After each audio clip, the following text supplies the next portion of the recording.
Sonos Sonoros presenta La Central, segunda parte, de Ana Saiz, publicado en la antología Cara B en el año 2020. Locución, David Fernández Pahamonde.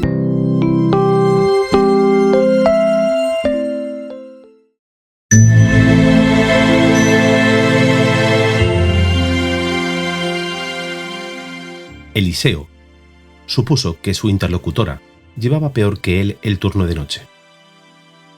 Era comprensible.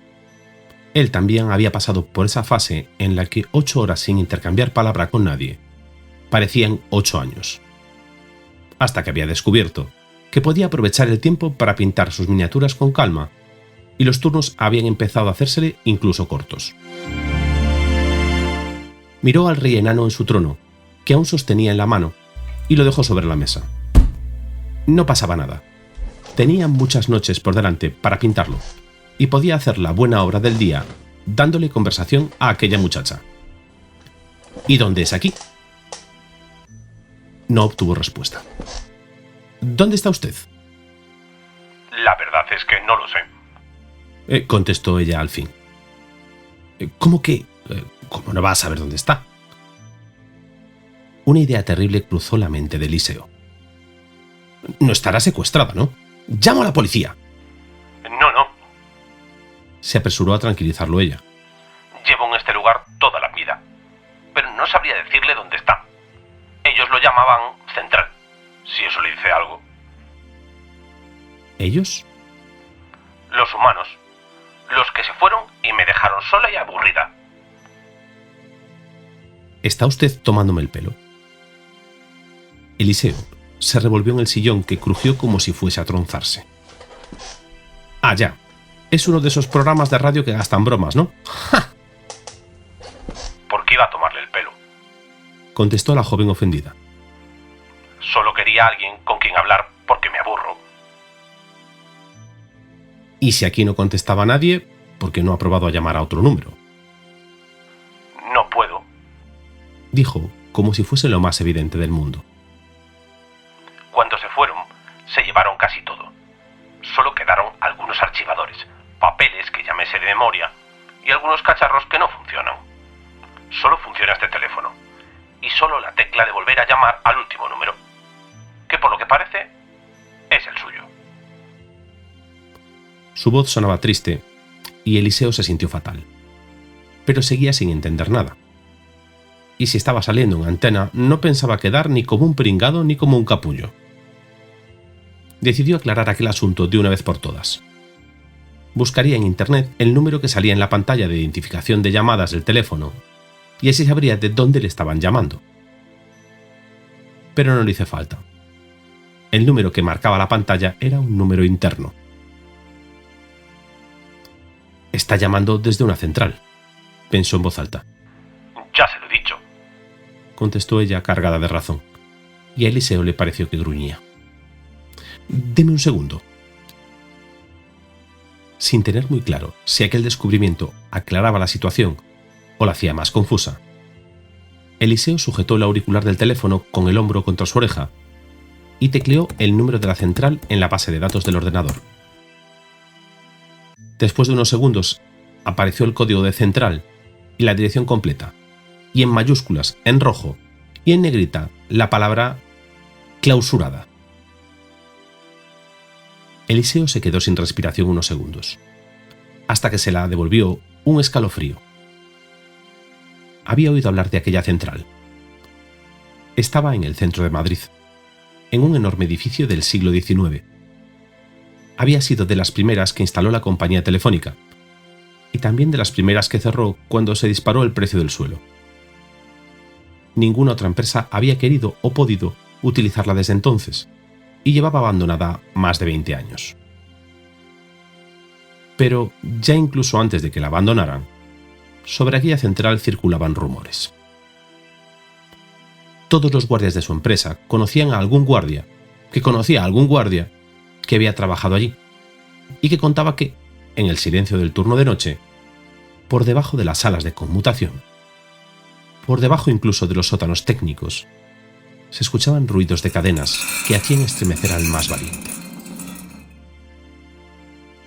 Todavía se hablaba de ello en las cenas de Navidad, entre risas nerviosas. Porque allí todos eran muy valientes, pero en el fondo a nadie le haría maldita la gracia verse en una situación como esa. Un tirón en el cuello sacó a Eliseo de su ensimismamiento.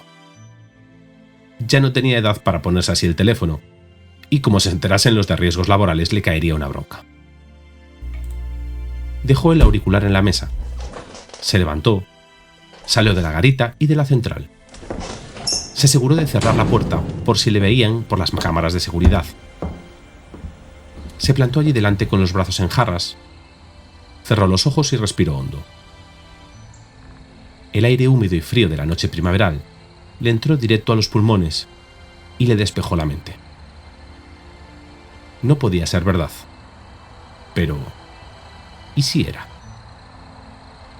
Esas cosas pasaban, ¿no? ¿O no? Eliseo abrió los ojos, levantó la cabeza y miró las estrellas. Después miró a su alrededor. A lo lejos, entre los árboles, se distinguían las luces anaranjadas de la aldea más cercana y, recortada frente a ellas, la silueta de un cruceiro. Eliseo se mordió el labio inferior y volvió a entrar en la central. Había decidido creer. Se sentó en el sillón medio desvencijado y cogió el auricular del teléfono que había dejado sobre la mesa. Al instante, recordó el tirón que le había dado en el cuello, así que apretó la tecla de manos libres y dejó el auricular en su sitio. «Señorita, ¿sigue usted ahí?» Yo sí. ¿Y usted? Contestó irada. Porque me ha dicho que le diese un segundo y ya van. No sé cuánto va, pero más de un segundo segurísimo. Discúlpeme. Estaba atendiendo un asunto urgente. ¿Puedo hacerle una pregunta? ¿Cómo no? Las que quiera. Eliseo se frotó las manos. Un poco para volver a entrar en calor y un poco para animarse a preguntar lo que estaba a punto de preguntar. Señorita, aún no podía creerse que aquellas palabras fuesen a salir de su boca. ¿Es usted un fantasma? La carcajada que salió de manos libres retumbó en los cristales blindados de la garita. Eliseo se sintió muy tonto, hasta el punto de mirar a los lados avergonzado, aun a sabiendas de que nadie le estaba viendo ni escuchando. Bueno, por lo menos había entrado en calor de inmediato. ¿Qué le ha hecho pensar eso, hombre? Dijo al cabo de unos segundos que a Eliseo se le hicieron eternos. Bueno, yo... Tragó saliva. Esa central y la leyenda... No sabía ni por qué seguía hablando. Las cadenas... Ah, las cadenas. Sí, a veces me tropiezo con ellas. Dijo la joven, una vez recuperada la compostura. ¿Cómo que...? Ya entiendo la confusión. Le interrumpió. Pero no soy un fantasma. Los fantasmas no existen. Claro. Eliseo asintió con la cabeza entre aliviado y decepcionado. Así que todo tenía una explicación racional, después de todo. Soy una dragona. Una dragona, repitió Eliseo sin terminar de procesarlo. Claro, porque eso es mucho más razonable. Yo no hago las reglas. Eliseo apoyó los codos en la mesa y se tapó la cara con las manos. ¿Pero qué reglas?, se preguntó mientras se apretaba los ojos con los dedos. Aquella historia tenía que hacer aguas por alguna parte, y estaba dispuesto a descubrir cuál era esa parte. ¿Y qué hace una dragona como usted en una central telefónica abandonada, si se puede saber? No lo sé. Nací aquí. Es todo cuanto he conocido. ¿Así que nunca ha salido de la central? ¿Por qué? Ahí la había pillado. A menos que fuese muy pequeña, una dragona no podía tener problema en echar abajo las puertas de un edificio. Me da miedo. Reconoció con timidez. Ya tardé mucho en atreverme a subir de la mazmorra y acercarme a los humanos que había aquí. Su voz sonaba algo triste. Eliseo visualizó una dragona sembrando el pánico en las calles de Madrid, rodeada de miles de personas incapaces de comprender que ella estaba aún más asustada, y se le rompió un poco el alma. Sacudió la cabeza, abrió los ojos, y entonces vio el rey enano sobre su trono, que le esperaba pacientemente al lado de sus decenas de botecitos de pintura. A lo mejor todo el mundo tenía razón, y era verdad que se estaba haciendo viejo. Pero llegados a ese punto, decidió que si estaba dispuesto a creer en los fantasmas, nada le impedía creer también en los dragones. Y si estaba en su mano, bajo ningún concepto iba a permitir que aquella dragona estuviese triste o asustada, ni tampoco aburrida. ¿Enanos o altos elfos?, preguntó con determinación. ¿Qué? Si tuviese que formar un ejército, elegiría enanos o altos elfos. ¿Está formando un ejército? Gruñó. ¿Para qué? Esta vez fue Eliseo quien rió con la preocupación de la dragona. Rió mucho. Rió fuerte. Y rió con tantas ganas como hacía mucho tiempo que no reía. Un gruñido al otro lado de la línea le hizo volver a la realidad. No, tranquila, carraspeó. Solo es un juego. ¿Un juego? ¿Qué clase de juego? Uno en el que se pegan enanos y altos elfos. Así por resumir. Elegiría enanos o altos elfos. La dragona tardó unos segundos y un par de gruñidos en contestar. Bueno, no he tenido ocasión de conocer a nadie de ninguna de las dos razas. Entiendo. Pero por lo que he podido leer, los enanos no son muy amigos de los dragones. ¿Leer dónde?, preguntó Eliseo con auténtica curiosidad. Los humanos a veces olvidan libros aquí. Contestó ella con nostalgia. Pero hace mucho que no leo más que papeles sobre leyes, normativas. Qué aburrido, ¿verdad? Un poco sí. Más entretenido leer a Tolkien que burocracia era lo más lógico que había escuchado en toda la noche. Por eso decidí usar este teléfono, para poder hablar con alguien sin que se me notara. ¿Intentaba hacerse pasar por humana? Pues sí. Reconoció ella. No ha funcionado muy bien, la verdad. La dragona gruñó y bufó ante la impertinencia de Eliseo. Los gruñidos no ayudan, la picó él divertido. Por cierto, ¿cómo te llamas? ¿Te puedo tutear? Por favor, dijo la dragona y a continuación pronunció algo gutural e incomprensible. ¿Eso es tu nombre? No creo que sea capaz de repetirlo. Así me gusta llamarme a mí misma, pero puedes llamarme algún humano si prefieres. Eliseo miró a su alrededor en busca de inspiración para darle un nombre a la dragona. Pero aquella garita era tan triste que lo único que pudo sacar era la marca del ordenador, y no le pareció adecuado. Cogió su móvil dispuesto a buscar un nombre sacado de algún libro de fantasía, pero al desbloquear la pantalla le vino la inspiración de golpe. Allí seguía abierta la aplicación de música con Siniestro, esperando a que tuviese ganas de volver a desafinar sobre sus canciones. Llevaba escuchándolos casi toda su vida. Desde antes incluso de que el grupo fuese lo que era. Desde Maricruz Soriano y los que afinan su piano. ¿Qué te parece Maricruz? Maricruz. Maricruz. Repitió ella. Está bien, me lo quedo. Pues encantado, Maricruz, dijo Eliseo para oficializar la amistad. Yo soy Eliseo. Encantada, Eliseo. Maricruz soltó un gruñido corto y alegre que hizo sonreír a Eliseo. Oye, ¿y tú qué prefieres? ¿Y qué prefiero? Sí, ¿enanos o altos elfos? Uf, eso es una larga historia. Tiempo es precisamente lo que me sobra, Eliseo, dijo Maricruz cargada de razón. Eliseo asintió con la cabeza y se reclinó en el respaldo del sillón desvencijado con cuidado de no volcarlo. Le contó a la dragona cómo se había aficionado a las miniaturas tras visitar de casualidad una feria en un día libre en el que se había animado a salir de casa por la tarde.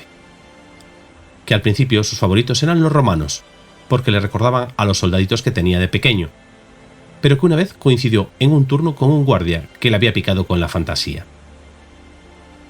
que recordaba aquella época como la mejor de su vida laboral, pintando ambos mano a mano en la garita, hasta que el otro se había retirado y él había empezado a preferir hacer los turnos solo.